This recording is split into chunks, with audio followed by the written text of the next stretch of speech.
most of my experience has been in handmade jewelry and stuff like that, and selling those on Etsy, Amazon, eBay.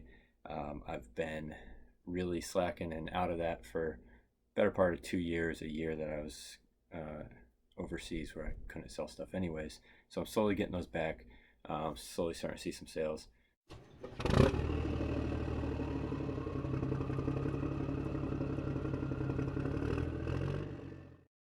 Another Monday, another 14 orders, some pretty fun stuff. I'm only waiting on payment for a few, so all these are paid up. I'll start with Amazon. First up, paperback.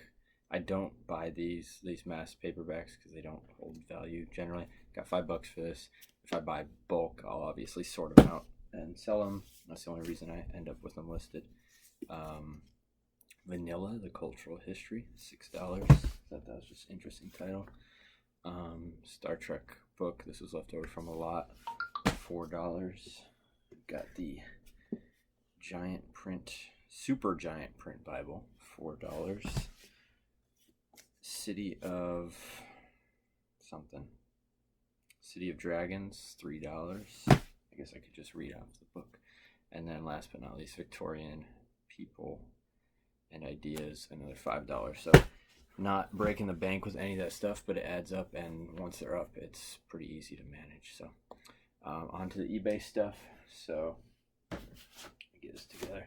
Got a couple of these are international orders, so like this one's going overseas. This is a vintage board game from 1968. I got a couple of these this series. They're all within a couple of years. Put this up for $45, the best offer. It took about 2 months to sell, and got $45 full asking price for it. That's going over to Israel, I think. Next up, this one. I'm not sure. This one's another international one, but I didn't check where it's going. These are just, they're called Swiss clips. They're new old stock for hanging picture frames. And that was left over from the photography locker that is just paying dividends. I could have donated those, but I was like, you know what, there's no comps, but let me see. There are some listed, so I put all 4 up for $19 plus shipping. Didn't even get an offer, paid straight up. So next up, this is another locker that's paid massively. I'm still sitting on a bunch of these Nikes. These are size 14. Most of the other ones I still have are size 15, which are impossible to sell apparently. We're still less than 6 months in, I think. So these ones are Nike Air 2 Strong, size 14. These are from late 90s, I think. Pretty good shape, almost all of those. So I've already made probably $400 off the sneakers and still have another 6 pairs. $50 for those plus shipping. Another record this week. I still have a bunch to list. I'll see when I get around to it.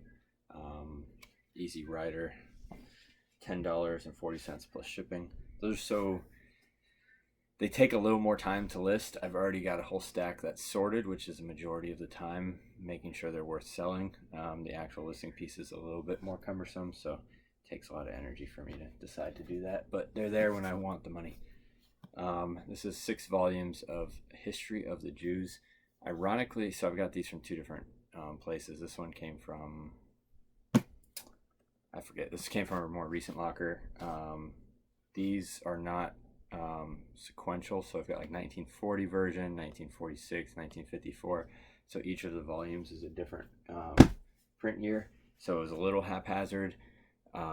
There were comps around $100, but it's one of those things where there's like 500 editions of it. So just to have somebody interested was good enough. Somebody sent me a couple offers. We went back and forth. And then sent a message eventually on one of his offers for $40 and said, hey, I usually pick these up for $30. I wasn't really feeling like arguing. I was happy to just cash out.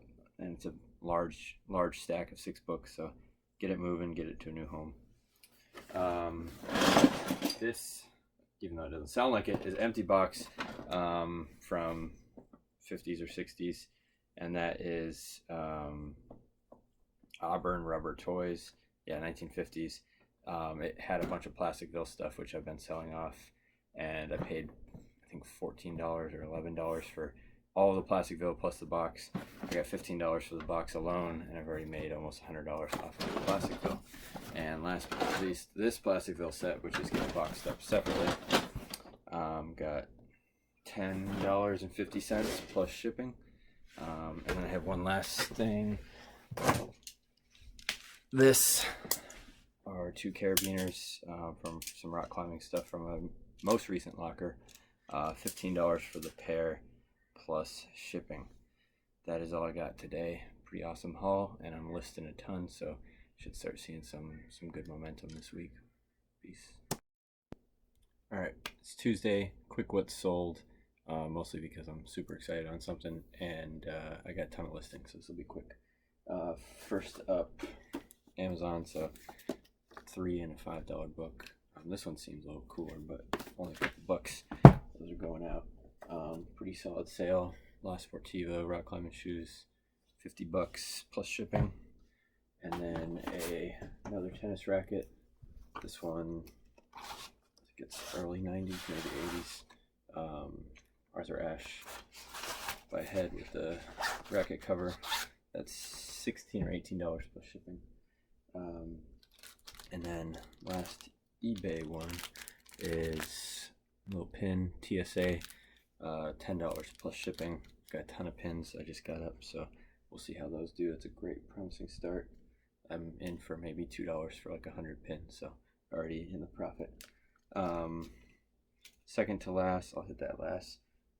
If you haven't watched many of these, I haven't talked much about it, but I only started reselling about better part of it, a little less than a year ago, but most of my experience has been in handmade jewelry and stuff like that, and selling those on Etsy, Amazon, eBay.